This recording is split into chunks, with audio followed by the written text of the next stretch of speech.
that's me. That's my way to try to build a better and more equal world for the future generation.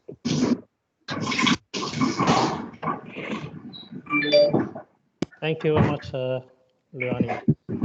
The next speaker is Marina Byezhanova. Correct me if I'm wrong. Thank you so much. So Marina is the co-founder of Pronexia, founder of InfluenceHR, and a personal branding architect, and she's based in Montreal, Canada. Marina, could you help us know more about yourself and the D&I history you have? Please, thank you. I think you're on mute. You're on mute, Marina. Can we unmute Marina? Donna Marie? Still on mute? Marina, you need to unmute yourself because it's not a live Teams event. So unmute. Is there a button to unmute? Okay, let me try to do from my screen, I cannot unmute you, Marina, because this isn't a live Teams event. I'm not really in control of the entire session. It's telling me that you're unmuted on my screen. Would that help if you just disconnect and connect? I'll tell you what, Boone, go move to the next panelist, please, and I'll troubleshoot Marina. I'm sorry, Marina. Okay, my apologies for that. Like I say, I'm beginner, I'm not a trained moderator here. So the fourth speakers on our panel is Ruby Syed. Ruby is the head of ATM advocacy at IATA, and she led the diversity and inclusion program in IATA Montreal. Ruby is based in Montreal, Canada. Ruby, could you share more about yourself and the D&I history?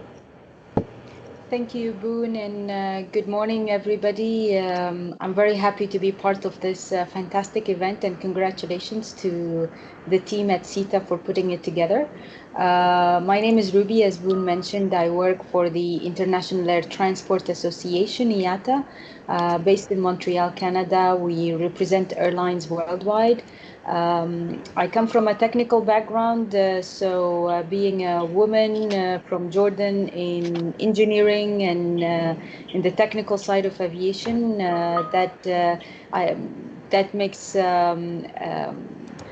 that provides me with a lot of stories that I can share. But within IATA, we have been working for a long time on progressing our diversity and inclusion program called Mosaic, and I am the lead for that program in the Montreal office. I do have a day job in addition to that, so I work in the ATM infrastructure department, leading technical work related to air traffic management with the team that we have here. Happy to be here with you, and thank you, Boone. Back to you. Excellent, thank you so much. I'm not sure whether Marina is back yet. Yeah, you want to try to speak, Marina? You're still showing on mute. Okay. I'm sorry to interrupt, Boone. Two things. One, Marina, can you try to drop out, disconnect, and come back in? I'm being told that sometimes when we mute all, some people don't come back in.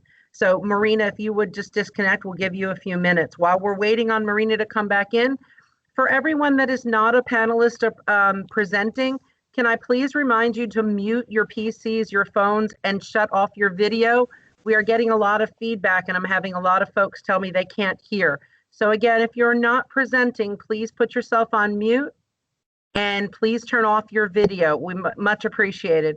We'll give Marina a moment to come back in. Boone, why don't we move to the next presenter?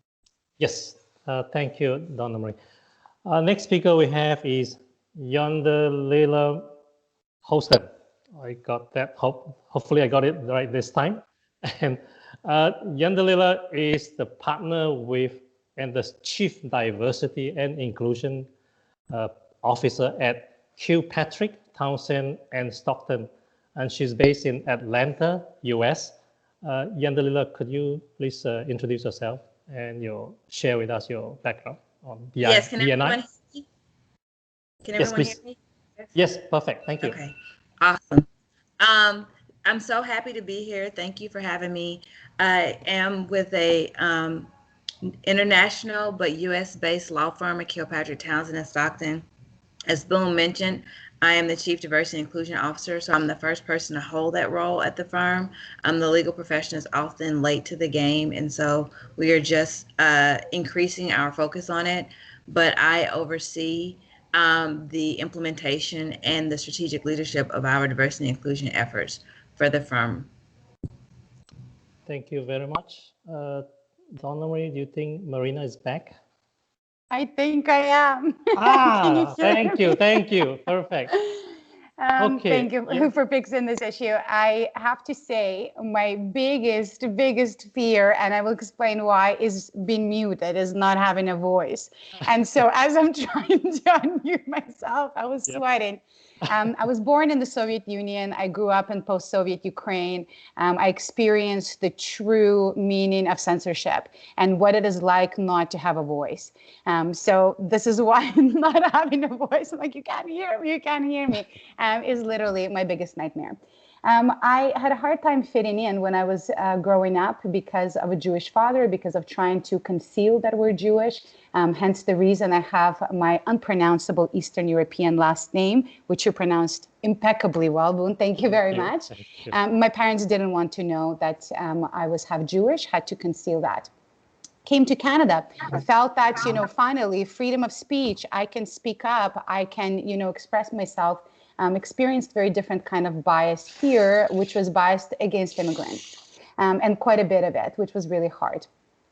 Worked on dropping my really thick accent as much as I could, went to university, felt, now it's all good, graduated from McGill prestigious school, couldn't get a job until I dropped my mother tongues off of my resume, and only then I was able to get a job. Became an entrepreneur, was the only woman on the board of directors, was the youngest one in the group, again, got a lot of comments and a lot of looks. And so it's something that's followed me throughout my career, and something that diversity, inclusion, more so even belonging, are topics I'm really passionate about. I've had a privilege and opportunity to host an event with Ruby's team with the Mosaic Initiative in March, International Women's Day, which was phenomenal. And I'm just so honored and thrilled to be part of this phenomenal group of people here. And kudos to you for organizing this exceptional day for your teams as well. Thank you for having me. Thank you very much. I have a call at 12 o'clock too. Okay, so thank you so much. I guess we already feel a lot of energies here. I'm just mindful of the time, so I'm trying to go as quickly as I can so that we give the panel to the speakers here. So quickly for the session, as the committee described, our background, our personal experience, society, stereotyping, and culture's context can have impact on our decision and action without us even being aware of what is happening.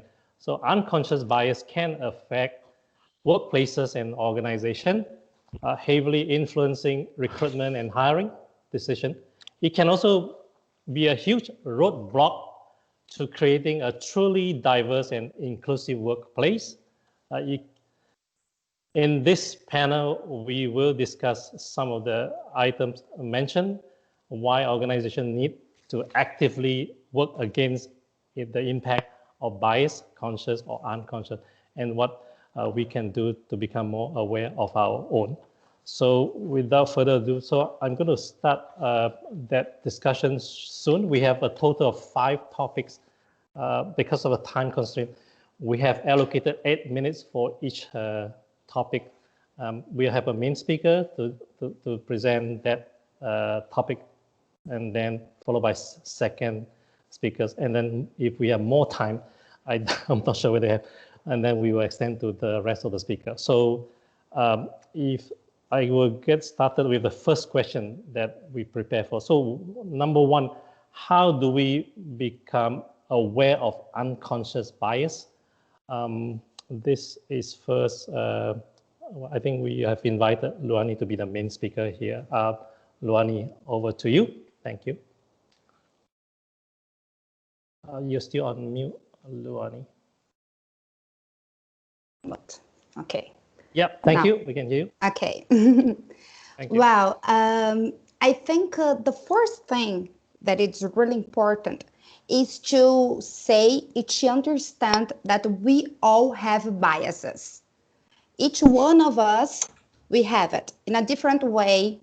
It will depend on the culture, the influence we had, but each one of us, we have a mental map or a life map, some people called, and it built with unconscious biases.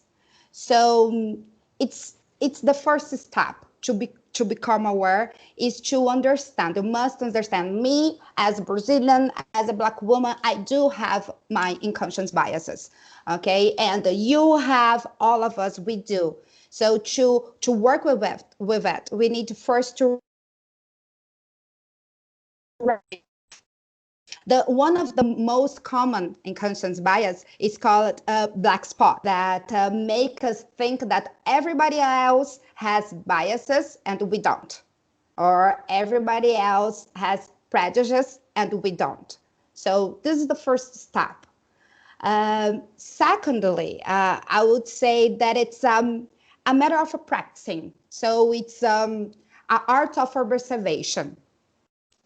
As the unconscious bias are internalized beliefs, we are, and it's deep inside of our brain, so it's trick to see it. So we must examine our thoughts about our people, about the people that we meet. Okay, so when you have a bad thought about someone, I would say try to do the following exercise, like a question yourself: how long do I know or do I work with this person? Later, think, how well do I know this person? Why do I have this feeling toward this person? Is it based on my interaction with him or her? Or is it based in another something that another person told me about this person? Or did I conclude something based on that person's background, skin color, nationality, or something like that? So do this exercise when you feel something bad, any bad thought about someone, because identifying, being aware of the unconscious bias, it is an exercise. It is practicing, an art of observation. Okay. Summarizing, I always give like 6 steps to do it, to become aware of the biases. So the first step I always say, recognize that we all are biases. So recognize it. The second one is, when you have a bad feeling, a bad thought about someone, stop and think, would you apply this judgment for someone else that it's in your group, someone else that you know, someone else that you are part of your family? 3, I always say, be careful with your thought. So look your mental association. We do it all the time. We put people and things on boxes. So be careful with that. And 4, live daily with diverse people. This will help you to break the stereotypes that you have. Okay. And 5, pay attention. What happens? We work all the time automatically. We work, we do things automatically. So step out of the autopilot. Be careful and aware of your consciousness. And the last step, I would say, connect emotionally with the theme. So it's important to understand, as I said, but to feel as well.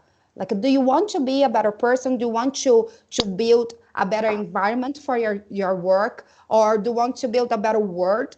So feel emotionally connected to it.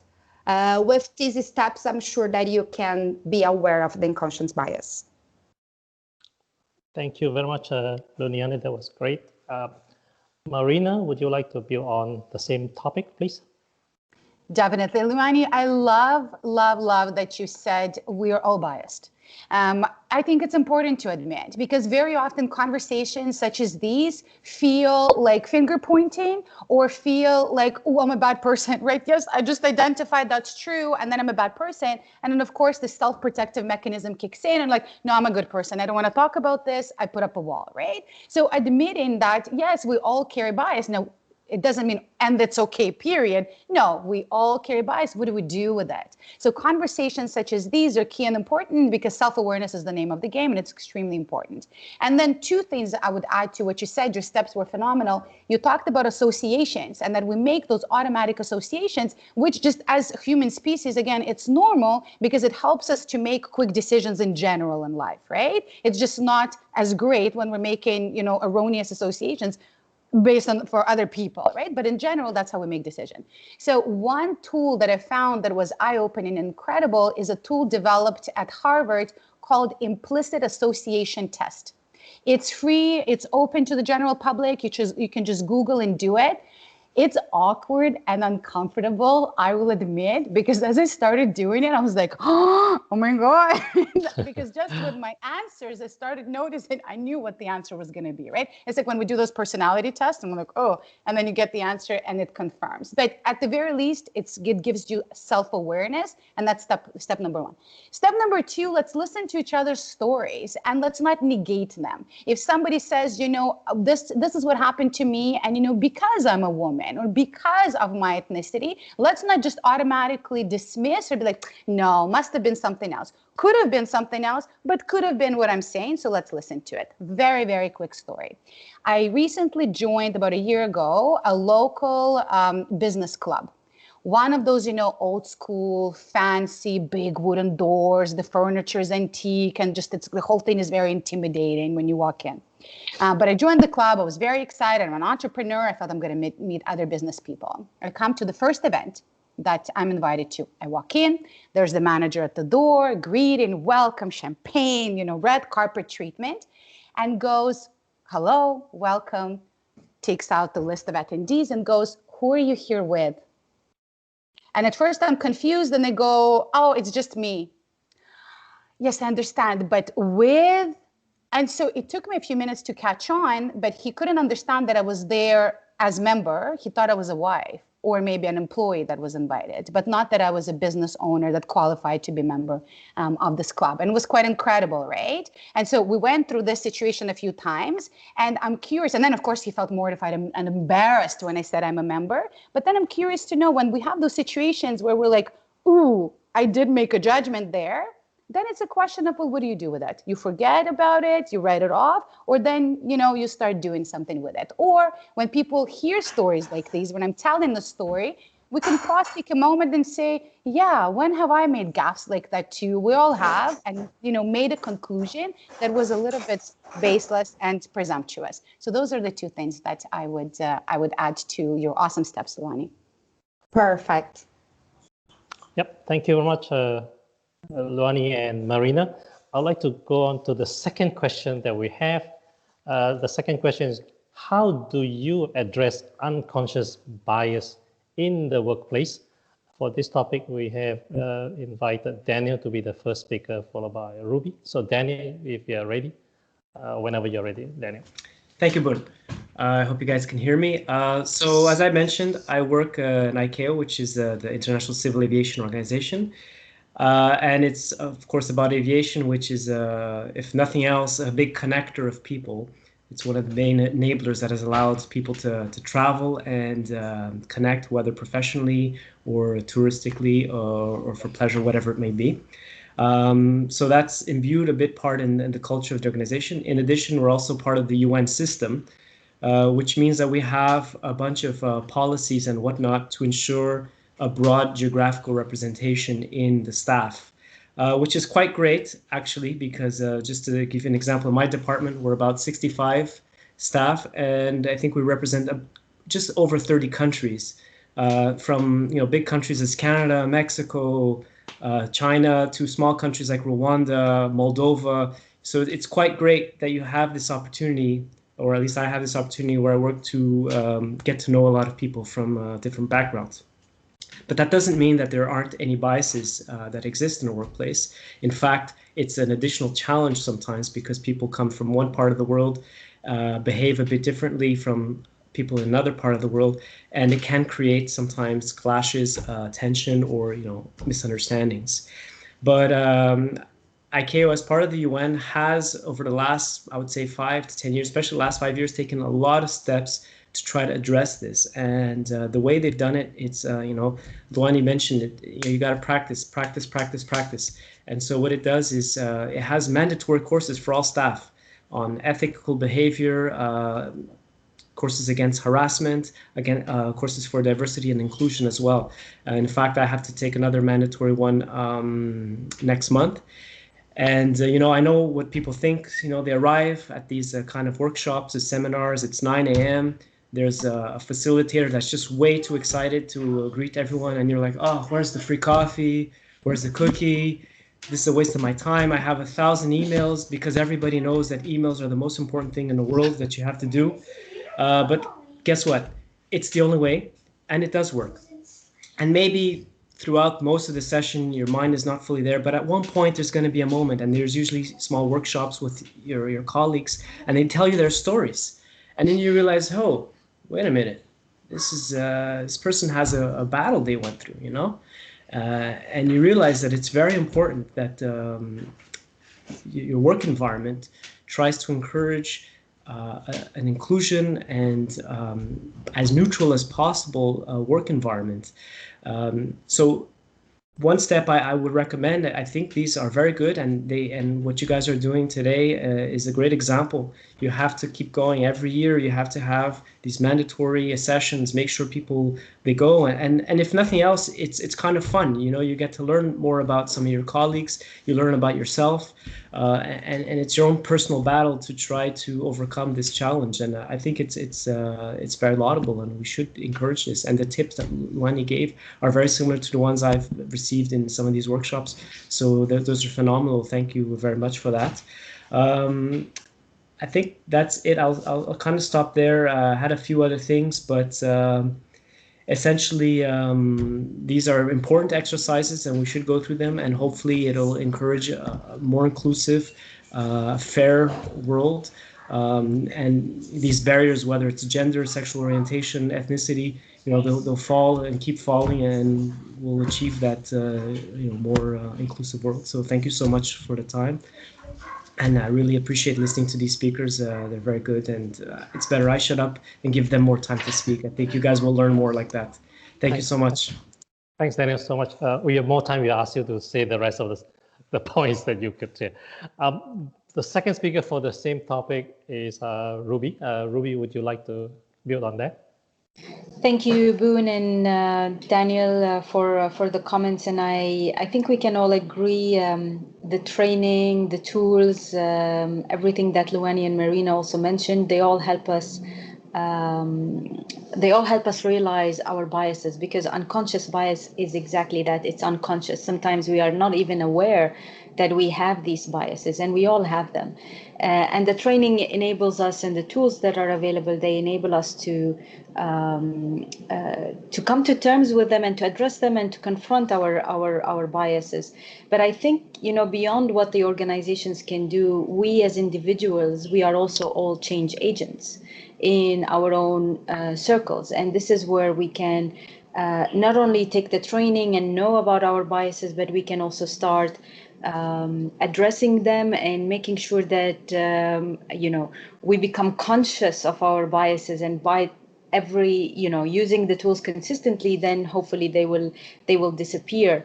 And I think also it's sometimes not confronting maybe people in an inappropriate or an impolite way, but sometimes it's good to have a conversation, to have a discussion that something was not right there, or do you know how that affected the process? And I can tell you that it happened with me personally. One time we were interviewing for a position, and I didn't realize that I was actually more inclined towards a candidate because that person was an engineer, and it's because it's easy for me. I know the background. I'm going to support the engineer, but there were other people who fit the profile better. And it was actually our HR person who had a conversation with me and tried to walk me through questions to make me realize that, I'm just maybe more inclined towards that person just because of the engineering background. And I think,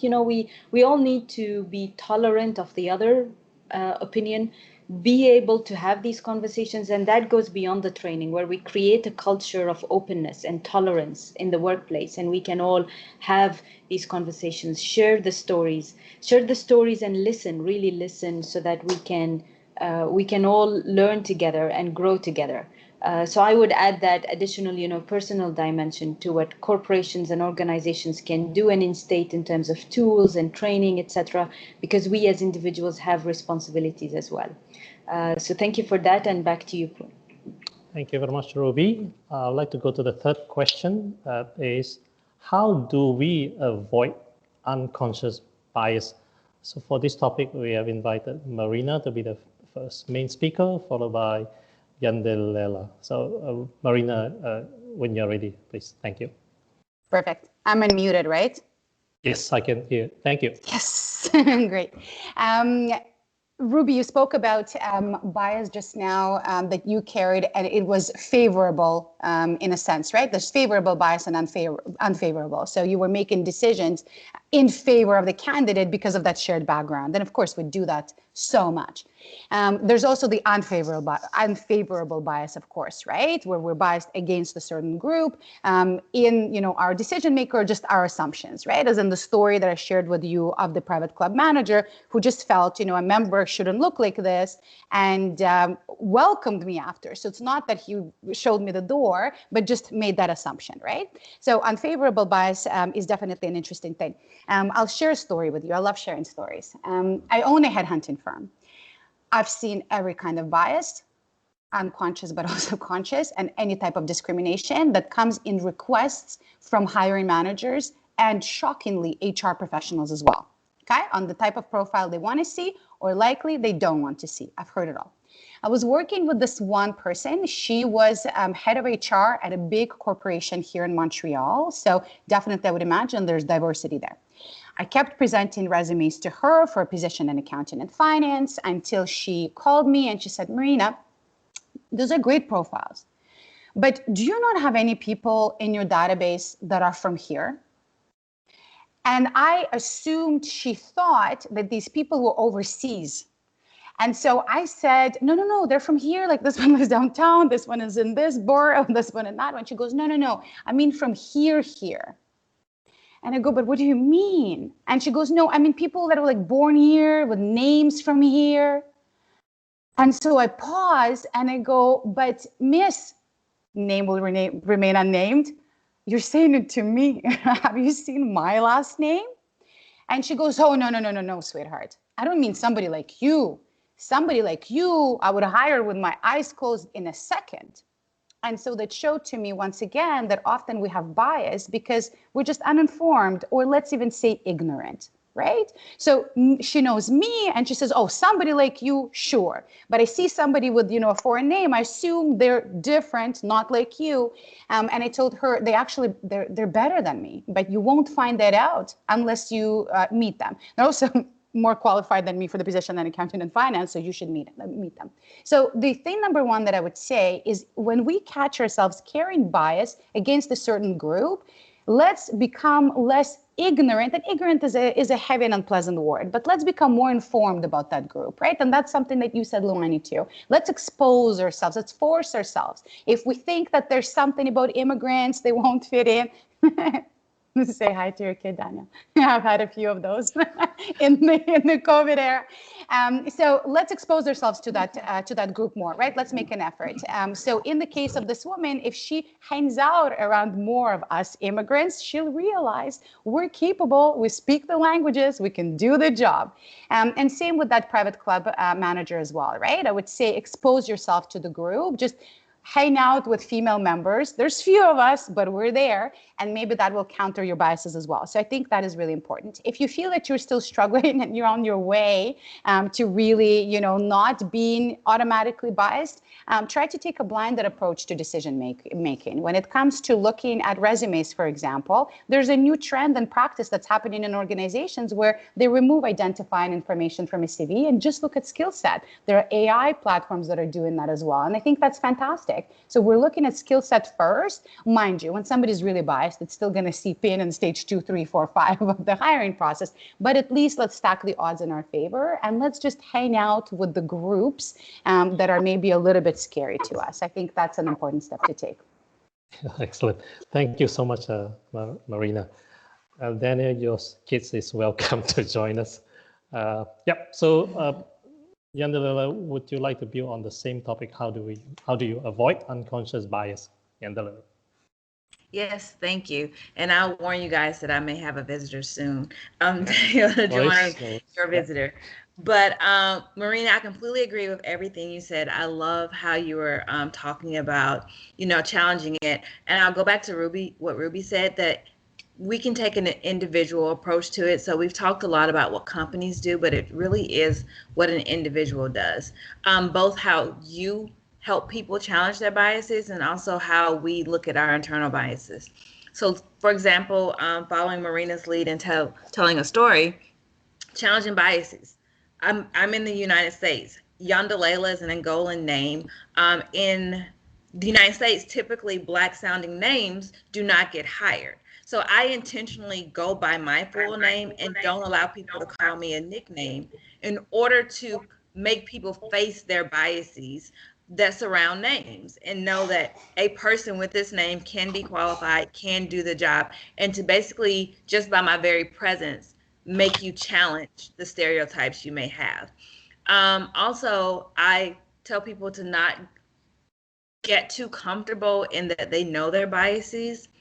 I think they creep out all the time. And once a lot of people feel that, oh, I've taken the test, like I know where my unconscious biases lie, there's nothing more for me to do. And I think that's actually where the work begins, because you need to intentionally work to overcome and identify every day, and not to be comfortable in the fact that you know them, but to actively every day work against them and actively every day work to uncover what additional biases you may have and how you can address them. So I definitely think there's a lot of work that we can do as individuals. And I also agree with like the blind resumes and removing and just focusing on skill sets, but thinking as a company or an organization, what are the skill sets that we really need for success? And have we listed skill sets that typically, based on histories of our countries and what may have been available to women, or may have been available to people of color, or may have not been available to these groups, are we searching for skill sets that will also perpetuate issues and they're not actually skill sets we need? And so those are the types of things that I think we can do both as individuals and as companies to help confront biases and help change it and move our organizations forward. Thank you, Yendelela. Thank you so much. The next topic we have is about diversity doesn't mean bias awareness. What is your recommendation for companies that are diverse but still have not overcome bias? We'd like to invite Ruby to be the main speakers, and then followed by Luanny. Ruby, when you're ready. Thanks. Thank you very much, Boone, for this question. They say that diversity is like being invited to the party, inclusion is being asked to dance, and belonging is dancing like no one is watching. So as we look, for example, within IATA, as we look at the diversity and inclusion program and Mosaic particularly, and the activities that we do, it's more to promote an environment where people can be true to themselves. They can be who they are, and they know that they will be valued and evaluated based on what they bring to the table. irrespective of where they come from, irrespective of whether they have a heavy accent or a light accent, what is their family name, what is their ethnicity, etc. All of these things that sometimes, as a lot of the speakers have mentioned, sometimes when we deal with people who are different from us, we don't understand certain things, so we make some assumptions, and I think, you know, in different levels we might have all made those assumptions. So it's about fostering an environment that can enable people to be themselves, because we also realize, for example, within IATA, that only when people are true to themselves can they be the best version of themselves. They can be most innovative, they can bring all the bright ideas, they can speak up, and they know that they are heard.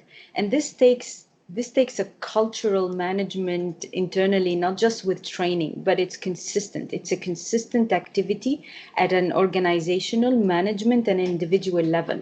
And you need to constantly remind the people that this is the culture. It's not enough just to take training. And I think it was said before, because training only might give you a small piece, but it's more about the practice, how you live it, how you live the tolerance, how you make sure that you exhibit this in your behavior and encourage others to follow on. And, you know, talking about the hiring process, the shortcuts that we have, which can translate into unconscious biases, are easy shortcuts. But also organizations, they need to realize that when you have very homogeneous teams that all look the same, think the same, talk the same, then very soon you will only have same of the old ideas. You will not have new ideas. You will not have different ideas. So I think it's also about quantifying the business benefit from not only diversity, but also how people feel, you know, within the teams. And that's a different measure.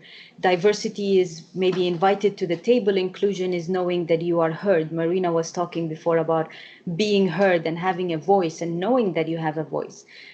We sometimes have teams that are very diverse, but not everybody is talking. Not everybody is providing an input. Some people are shy, and different people need to be managed differently. And I think that becomes, you know, as we train ourselves to become more conscious about the differences, we become better at being inclusive in not just with the hiring process, but if we put a project team together, how do we make sure that not only are we diverse, but that we make sure that everybody feels that they are part of the team, important to the team, and that their views are so important to the company and to the organization. And one thing I just want to underline the current situation we are dealing with. One thing that I think the pandemic that we are all experiencing and you know, in different ways, it highlighted how it's important to take a step back, to rethink a few things, to take a pause and reevaluate and reflect and see how we can be better, how we can be better as individuals, as organizations, as societies. What are the different things that we need to do? And we were joking before the panel about remote working and virtual sessions and all of that. But we also have a lot today that enables us to connect the unconnected and to reach out to people that we were not able to reach out before, and to engage them in different ways. And we should make use of that. If technology cannot help us to create better societies, then what's the purpose? What's the real purpose of technology? And I think that goes beyond us thinking just in the workplace, because I think we need to think about how we want to be as individuals in a community and in a society. And that's important, and how we want to grow, and what are the things that we need to do to encourage that kind of tolerant atmosphere where we all know that we are all different, but that makes us so wonderful. Our differences and our diversity, it's what makes the human race unbelievable and innovative, and that's where all the great ideas come from. So we need to embrace that more and not be afraid of it. Thank you, Boone, and back to you.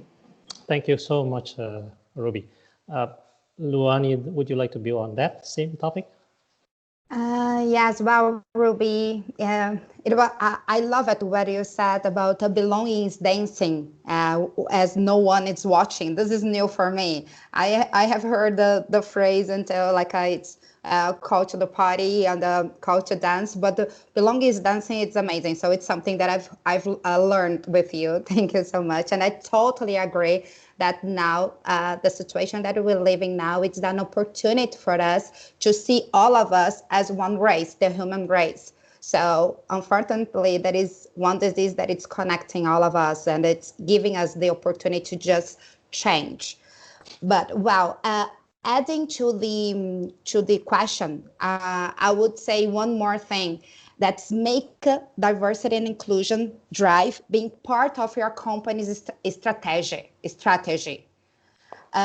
Because when you do like a one event here about diversity inclusion, another there, one diversity and inclusion week, but it's not something that it's in the day by day of your company, your employees will not understand that it's something that it's really important for your company. It's strategic for your company.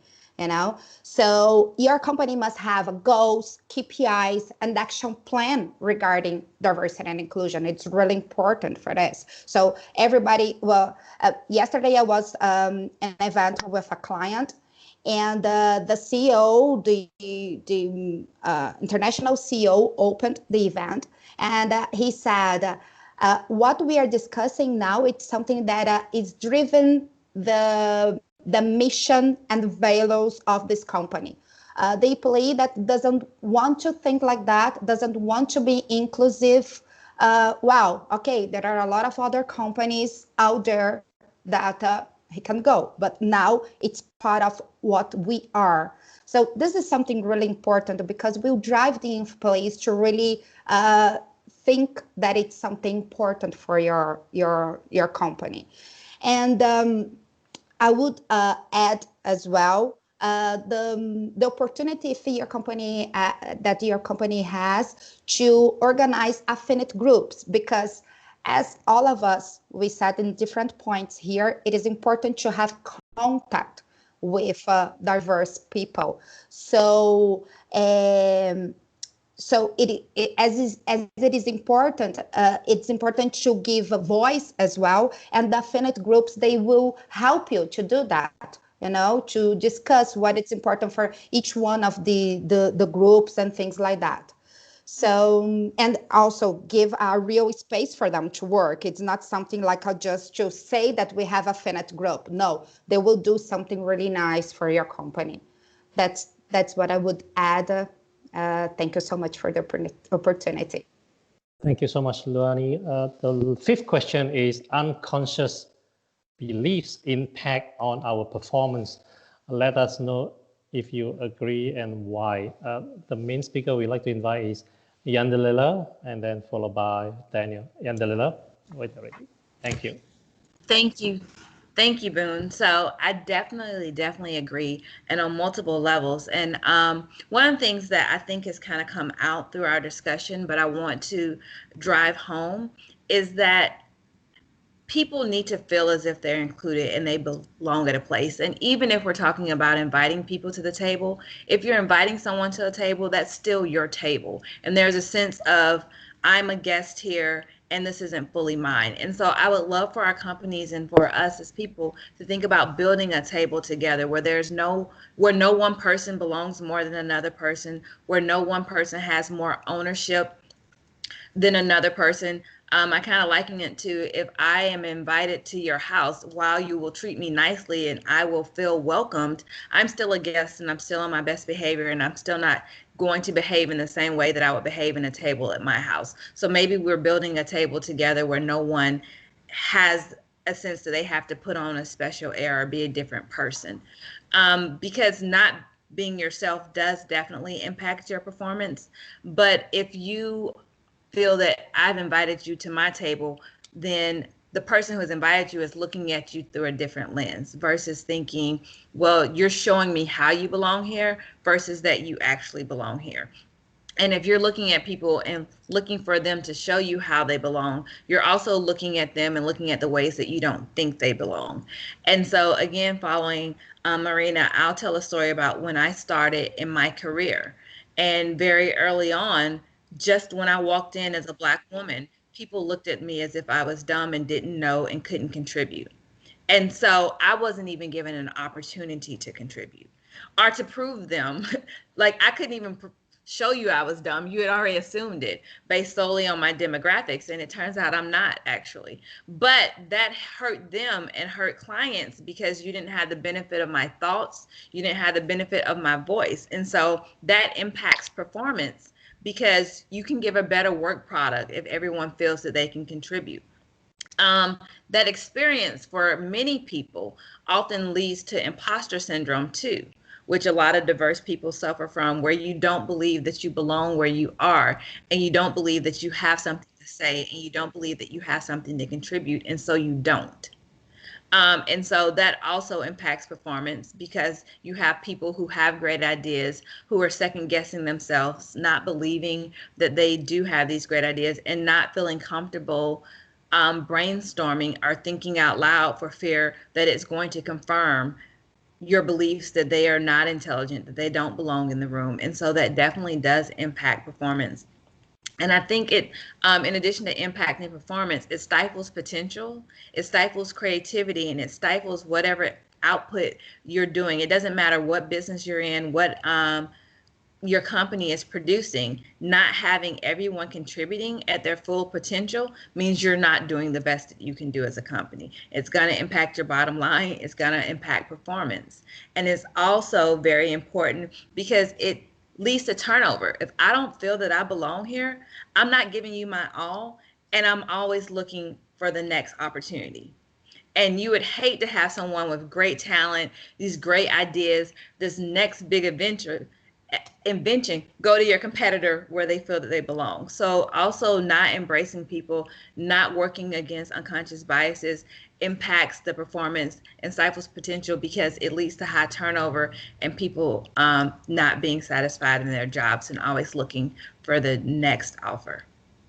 So I feel like I've rambled. Thank you so much for allowing me to be a part of this amazing panel and participating in your Diversity Inclusion Day.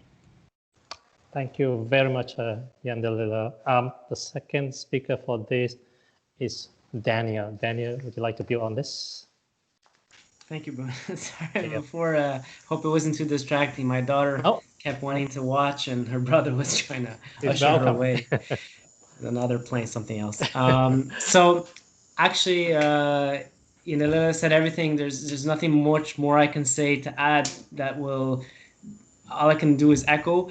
I really love what you said about getting people to really come out and contribute fully on their potential. And this is something that at our workplace, I would say, is still existing. There is this kind of biases, and sometimes they're not based on a person's background, ethnicity and these kind of things, but on the position that they hold. So, you're in this position, so your opinions are not important. And that could not be further from the truth. Just because they're at a lower position doesn't mean that, and often nowadays, and probably other people can attest to this, people are extremely overqualified compared to maybe 50 years ago when the hierarchy and the structures were established. And you have these uber intelligent, uber qualified people in the lower positions, but that can contribute tremendously. And I find it's often a shame that they're not brought on board to really be part of the discussion. So this is something I cannot agree more with. You need to let people be part of it. You should not silence them based on any criteria, whether it's religion, ethnicity, or any of these things, but also on what their position. This is a bit of echo to what Ruby was saying before vis-a-vis recruiting, and she had a preference for an engineer, but there was other profiles that could also fit the role. So again, everyone has said amazing things. I'm just happy to be part of this and learning myself. And I think it's a continuing battle. It's something that never ends, and we have to strive to always better ourselves as individuals and better our immediate surroundings, whether it's workplace or family, and hopefully also the companies that we're working in are implementing actions that will help that. So whether it's the trainings, as I mentioned before, hiring processes also that try to mitigate any kind of discrimination, and really encouraging people to to share and be alive and be good people, I guess. So thank you, Boone, again for allowing me to give my 2 cents on this. Thank you very much. Donna Marie, I was reluctant to interrupt in your speaker. They are all very exciting. I only need 30 seconds to close, so whatever the time you could use for Q&A, please do. And let us know if we can extend, okay? Donna Marie. Okay. I'm not sure we can extend the time, and okay. I agree with you, Boone. The conversation was wonderful. I thank you to all the presenters. There's my reminder. Thank you to all the presenters. This was a wonderful conversation. I don't know if you see that there's a chat going on between some of the folks listening in, and it's been a wonderful session with all of your thoughts and all of your feedback. We don't have a lot of time. We have about 5 minutes. So if there is a question, you can raise your hand. Those of you that are listening in to this this wonderful panel, I will try to figure out who raises their hand first. But if someone has a question they'd like to ask a specific panelist, please raise your hand, and I will try to figure out if somebody. Let's just see if there's any hands raised. I don't think there are any hands raised. So I think give everyone a few more minutes. If you have any questions for the panelists, please raise your hand. I don't think I see anything in the chat. Just a lot of great comments, very informative session. Thank you for the session, great presentation. I know a lot of us really loved the building a table together, the dance initiative. My daughters are dancers, so anything that has to do with dance, I'm going to relay that one back to all of them. Those are all wonderful. Does anyone have any questions? Oh, wait, I see Mashama, your hand is up. Please unmute yourself. Okay, thank you, Donna Marie. The entire panel did a phenomenal job, and we appreciate all the great content. Marina, I had a question for you. You talked about the implicit association testing from Harvard. Do you happen to have a link that maybe you can share with the team? That would be great to have. Marina, you're on mute. Yes, you're on mute now. Thank you. I'm unmuted now. I'm good. Yes, you could just Google it. If you Google it, it will. If you Google it, it will. Sorry, somebody else is talking. I get distracted. Yes, that's the link. And just if you Google it, you will find it right away. And you have options of testing every type of bias you could possibly have. I'm just telling you, just like sit down with a glass of wine or tea, whatever you drink, because it does make things surface, and then you just want to like close your door and go into reflection mode. So just a heads up, because it's like tests you on absolutely every type of association you can have. Wonderful, thank you. I think Fernando was next. I don't know if your hand dropped. I saw you and then it dropped away. Fernando? Yeah, I'm here. Thank you very much. The question is for all the panel in relation to bias and unconscious bias. How you separate unconscious bias from statements like because of where you're working, you don't know this market has to be promoted to work in there, and things like that. In general, smaller countries' offices employees are less likely to be promoted to lead to leading positions, and in general, the argument is well, this market is quite different to yours. It's too big, or it has complexities that you haven't experienced. But on the other hand, you don't have any type of program that could help you getting acquainted on that. So it looks more like an unconscious bias regarding the capacity of a person to adapt to the new market, rather than really putting that as the sole. The sole decision-making factor. May I answer this? I have a very quick answer, if I may, for Fernando. Yes, please. I can go ahead. Yes, please. Fernando, I think one thing that we didn't discuss today, and it's really important, is our individual responsibility, not only on addressing our own biases, but also looking at what we are usually discriminated against on the basis of what, and also, embracing that. So what I mean by it, very often when we are discriminated against, we go into a hiding mode or into an imposter syndrome mode or whatever other mode, and we kind of go and try to blend into the background. I think that's the biggest mistake. We are all discriminated against on the basis of something. Like there's always something, right? Either qualification, skin color, name, something. So I think it's really important for all of us to, be sure that we stand up, that we speak up, and that we are radically authentic to who we are. In the case of what you're talking about, to give a very specific answer, I think it's exceptionally important and valuable to build a strong personal brand where you can demonstrate your qualifications, you can demonstrate what you bring to the table outside of the little box that you put in because of the experience you have. So yes, the onus is on the companies. We talked about it a lot today. We need to eradicate it in the workplace. As human beings and professionals, we need to build our own personal brands that will also overcome a lot of the biases that, come our way. I'm going to go beyond the time by inviting the rest of the speakers to talk about this subject. The rest of the speakers, please feel free to. I would like just to add one thing Marina said so perfectly, but it's just like when we talk about diverse people, usually we think about biology, like what your eyes can see, but it's not just like this. It's like a background as well. Where did you work as well? The language you speak. So your question was, how can I divide, separate what is unconscious biases and what is that? Everything is unconscious bias, okay? Because we have the conscious bias of group and things like that. So when we speak about a diverse environment, it's from people that think differently. Doesn't matter what your eyes see, because we are individuals. So that's it. So it's the same. It's close to. Any other speakers would like to comment? We have another, I think, question from Sasha. Sasha, do you raise your hand? Hey, everybody. Yes. I have the question about this, personal conscious biases, and the question is how you will differentiate between your conscious bias and your intuition and previous experience.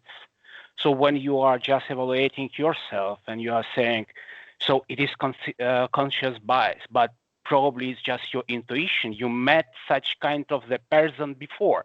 Not before, and you have some kind of the similarities, the way how the person is talking, the way, I'm not talking about the accent. I'm talking about the way how the information is, conveyed.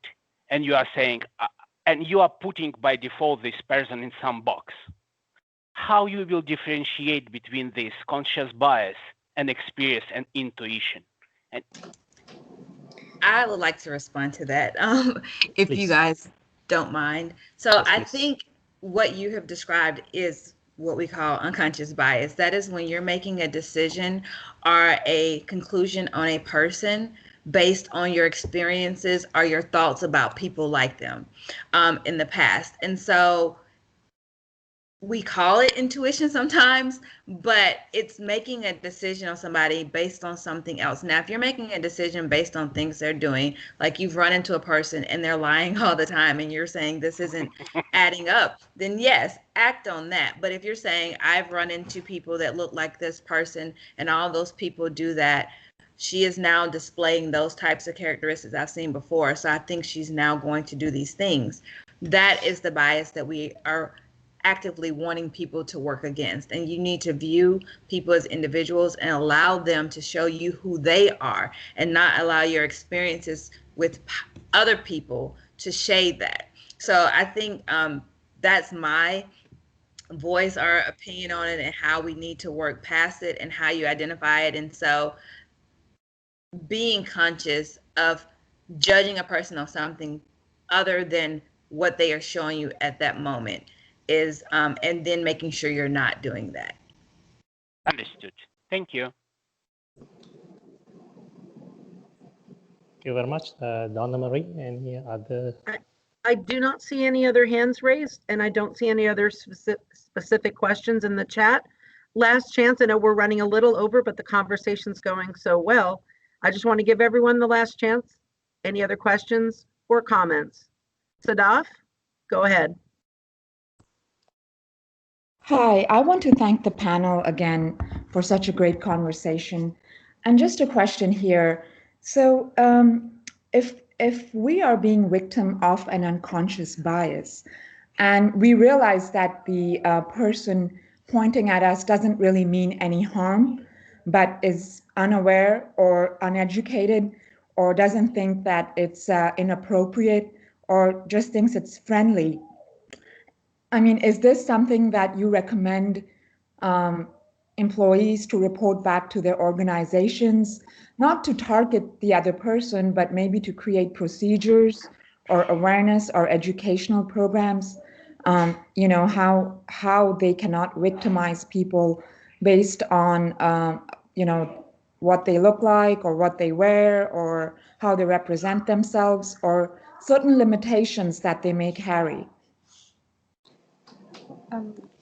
I can start with that, and maybe the others can jump in. So I think there is no one manual that says when you see this, this is how you behave. And I'm saying this based on personal experience. So sometimes not every unconscious bias leads to a conclusion that affects somebody's performance, work, their sense of belonging into the workplace. Having said that, there needs to be some kind of education, and every organization would handle these things differently internally as to what is the extent that you can learn from. And I think Marina and others mentioned about sharing stories.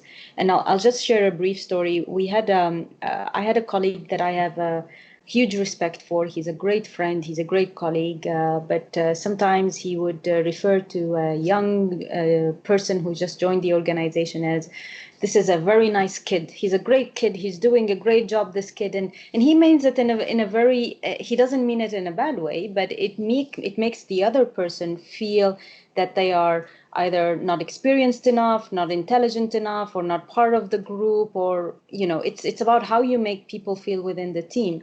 So because I know that person, I didn't make a report to HR because I thought I would just talk to him. And I spoke with him and I told him, do you understand how you are making that other person feel? And he said, no, I didn't think about it. I mean, I just mean it, I call my son that. And I said, yeah, but you know, maybe they don't like it. So how about that you try not saying it and maybe not referring to him as a kid, and then see how he reacts when you have the conversation. And it changed the dynamic in the project that we are doing. So I think that, you know, you need to also have mindfulness about how you manage these situations. We are all change agents. We need to stand up to biases when we see them.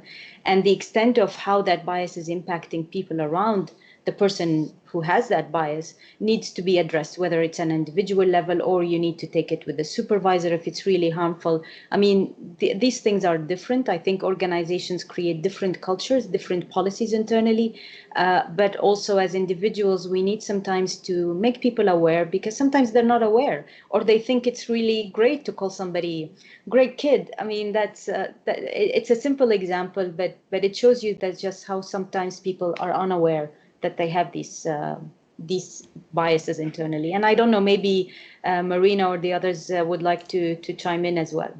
I agree completely, Ruby. I was thinking the same thing to raise it.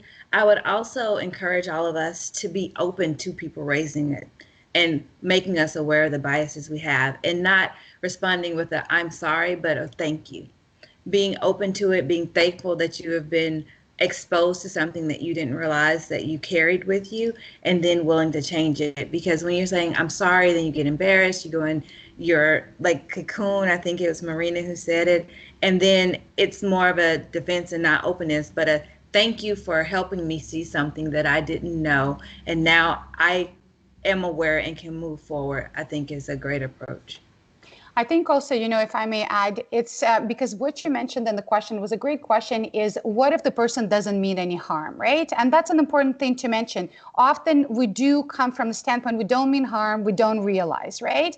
And so what we don't want to create is a police state where people are just afraid of saying anything and expressing any opinion because I'm going to say something wrong, I'm going to, HR is going to show up. We really want to be careful with that, right? If you do think, when I know the person is not meaning harm, I do say things. I do speak up. So when I was on the board of directors where it was entrepreneurs, all men, I was the only woman, and things were happening. I would get silenced. I kept being assumed that I was an administrative assistant there. Just things kept happening. I sat down one day. It was uncomfortable for me. It would be more comfortable to escalate it and just talk to somebody else. It was uncomfortable. But I sat down and I said, guys, I'm going to have to say something. This feels like a boys' club to me. This is why. These are the things. Let's fix it. And they meant well. And I said, what do you mean? And we didn't realize we had a great chat, right? Had I escalated it to our global office and then they would have heard about it, they would have shut down and felt uncomfortable, right? And likely would have wanted no women on the board moving forward, because then, things happen. I had a very similar situation to the one, Ruby, you told about a colleague. I was the one calling people kids. I was running a global student entrepreneurs award program, and they were university students, and I adored them. And I was like, my kids, until somebody pulled me aside and was like, they're not really kids. I'm like, they're entrepreneurs. And, can you stop? Maybe you shouldn't call them that. And I went like, oh, and yes, I meant it nice. But had that person again reported it, and I would have heard from somewhere else, I would have felt called out, my motivation would have been affected. So I think step one is let's just talk and be human. It's uncomfortable. It's definitely uncomfortable. And then of course we have HR, we have policies. As Ruby said, different companies have different policies. If it's not working, to then, take other measures as well. But step one, let's do this. Let's talk and share stories. I would like just to add something. And this movement, I totally agree with all of you. And this movement can see something planned by the company as well.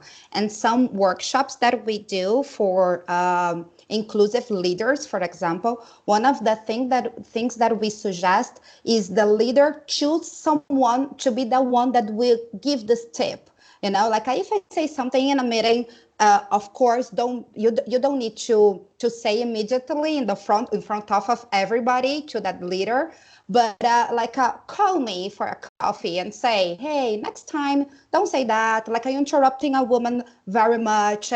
So we suggest that you choose like an angel to give you these tips. So it can be like a planned movement from the company as well to help the employees to do that. Thank you very much. Very helpful. Okay, thank you everyone for your questions to the presenters, to the panel. I'm going to turn it back over to Boone. We are being told to wrap to let other panelists be heard, I guess. But this was a fantastic panel. Thank you so much. Boone, back to you. Thank you very much, Donna Marie. Wow, really, so much energy. We can look at the chat here and we can digest it later on. But I think Daniel have to leave. Sorry to keeping the speakers longer than we requested for, but we really appreciate. Thank you, Marina, Yendelela, Luanny, Ruby, and Daniel, of course, for joining us, speaking to SITA. Thank you, the SITA employee joining here. I think we are at here. Thank you very much. Have a great rest of the day. Bye-bye. Thank you, Boone. Great job. Thank you all. Thank you so much. Bye. Thank you.